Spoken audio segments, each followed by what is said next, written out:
What really is the way forward for the Shiv Sena now as a political party, and why are they challenging now the very institution of the Election Commission? Let's find out from Member of Parliament Priyanka Chaturvedi. The matter is in court. We'll come to the legal issues and what the EC has said in just a second. But a lot is being said about the image of Mr. Uddhav Thackeray on top of his car, from the sunroof of his car, addressing Shiv Senics on the day that the party symbol was taken away from you. Is he trying to channel the image of his father, Balasaheb Thackeray, now? So he doesn't need to channel the image of a legacy which he has carried forward as part of Shiv Sena president.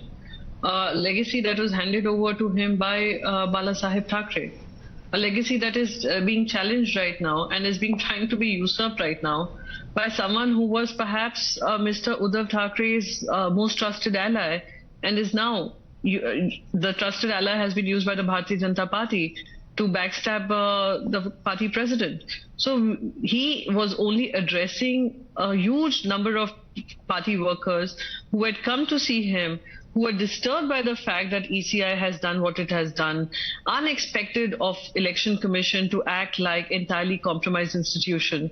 And he was addressing to the people of the party that he will fight this out, and we are willing to fight this battle head on. So whether it is, if it is being, compared to Balasaheb Thackeray ji, it is part of, the legacy that he carries forward as a Thackeray. When it comes to the EC's ruling, here is what the EC is supposed to depend on. And I'm reading this out. Primarily, they have to ascertain whether a claimant within a political party is enjoying the majority support. You have to examine the party's constitution and list of office bearers submitted when the party was together. So essentially, they have to see for the legislative wing how many MPs and MLAs are in each of the rival camps. And purely in that regard, the ECI has found that Mr. Shinde enjoys a majority when it comes to MPs and MLAs. So I'll tell you two things here. They have referred to the Sadiq Ali case. And like I said, in 2003, there was the 10th schedule knocked off the 1/3 requirement and made split of a party as unlawful activity. It was not part of the constitution. So they've given that as one reason. Now, second, a political party is more beyond its legislative party. And we must understand these legislative members are elected on the leadership of Shri Uddhav Balasaheb Thackeray under the party symbol, under the political party name. To hand over a political party on the basis of legislative strength, two problems. One, overwhelming majority of organizational support is with Shri Uddhav Thackeray. Right from 20 lakh primary membership forms to 3 lakh office bearers affidavits to 160 national executive members to over 18 Rajya Pramukhs in support of Shri Uddhav Thackeray. On the other hand, 0 national executive office bearers in support of Shri Eknath Shinde. Out of 8 Rajya Pramukhs, 11 are with him. Out of the primary membership, he's filled in about 3.5 lakh. And out of office bearers, there are 0. Organization plus legislative strength is what's a political party. And now the second part of the problem, legislative strength that they're talking about. Legislative strength is sub judice simply because Supreme Court's 5-judge bench is still hearing the case of the disqualification of 16 MLAs. So that also falls flat when Election Commission chooses to hand over only on the basis of legislative strength. Third problem, they quote the Sadiq Ali case. The Sadiq Ali case was taken at a time and before 2003 when a split was not an unlawful thing, was recognized by the Constitution. But after 2003, there is nothing like a party split being acknowledged in the Constitution. If 2/3 of the people in the legislative party have lost faith in their leadership, they will merge into another political party or they will form their own political party, and contest an election and win the mandate of the people.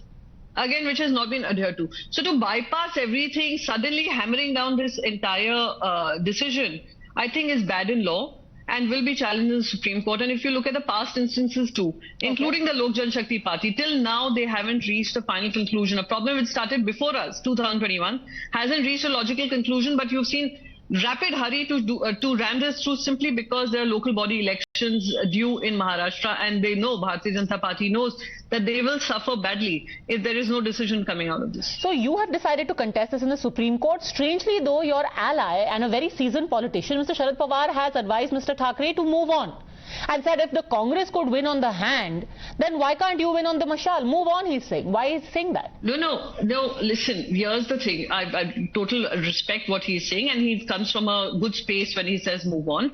But here's a problem. Today it's happening with Shiv Sena. Tomorrow it could happen with YSRCP. You are pronouncing judgment which is bad in law. And you are actually breaking down the constitutional morality of the 10th schedule. Either you do away with the 10th schedule, or you do away with the powers of the speaker, or you do away with political parties. You can say now, if tomorrow, let's say someone in Bharatiya Janata Party Madhya Pradesh unit, overwhelming majority, two-third majority, go away with Shivraj Singh Chauhan ji. Shivraj Singh Chauhan ji will be handed over the entire Bharatiya Janata Party name and political party. A political party is more than its legislative members. And that is why this is bad in law, and that is why we need to contest it. Tomorrow it could be YSRCP, day after tomorrow it could be TMC, a few days later it can be BJD, it could be the Congress party. For all you know, something which is bad in law needs to be challenged. We will fight this out. We are ready for a fight. We are starting afresh. We started with the Mashal. Andheri Bipole elections, we won on a new symbol. Election Commission, you are saying, may have taken 2,000 crores. It has been alleged by your party. Then how can you trust the Supreme Court also? Tomorrow somebody will question the Supreme Court. Yes, ma'am, here's the point. Anything that is bad in law, and I've already given you very valid reasons. I'm not going into the charges, the 2,000 crores, etc. I have just given you very valid reasons as to why this is bad in law. And this can lead to repercussions with regards to constitutional morality and principles of democracy. After that, of course, we are fighting a constitutional fight. We are taking all the routes available to us through the Constitution. I'm also giving you the argument that has been presented from the other side in the Election Commission, and for the Election Commission to overlook everything. All I'm saying is, if the Supreme Court, we have total faith in the Supreme Court, and like I said, we are willing to fight this out from the beginning. But the question here arises is, and I think this is something for every person who's viewing this should understand, if an enforcement directorate, which was very overactive in Chhattisgarh today, has been totally silent on the Adani Group issue has been used to give clean chits to those who have defected from Shiv Sena, were used to engineer a split in the Shiv Sena, were willing allies of the split.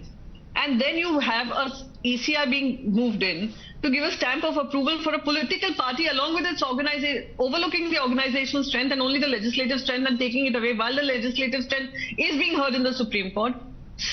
You know, it raises questions on credibility and what is the pressure and what was the hurrying rush to do that when we are fighting this out. And if you are in a hurrying rush to do that, why is the Lok Jal Shakti Party resolved? Those are questions that people in the country will ask. And that is all we are asking. We believe in all the institutions. We are hoping that these institutions continue to be independent, not misused, not undermined. And they speak up for, the values that are enshrined in our Constitution. But if they fail to do so, I think it becomes our responsibility to speak up about it. And I've given you reasons for it. If you think my reasons are invalid, you can very well say that these are invalid reasons. But I think these are very valid argument points for the Supreme Court to look at. All right, I'm going to leave it at that. Thank you very much, Priyanka Chaturvedi, for speaking to us. Two parallel fights the Shiv Sena says they are going to fight. One is the constitutional one, and the other political one will be tested soon as well. Thanks for speaking to us.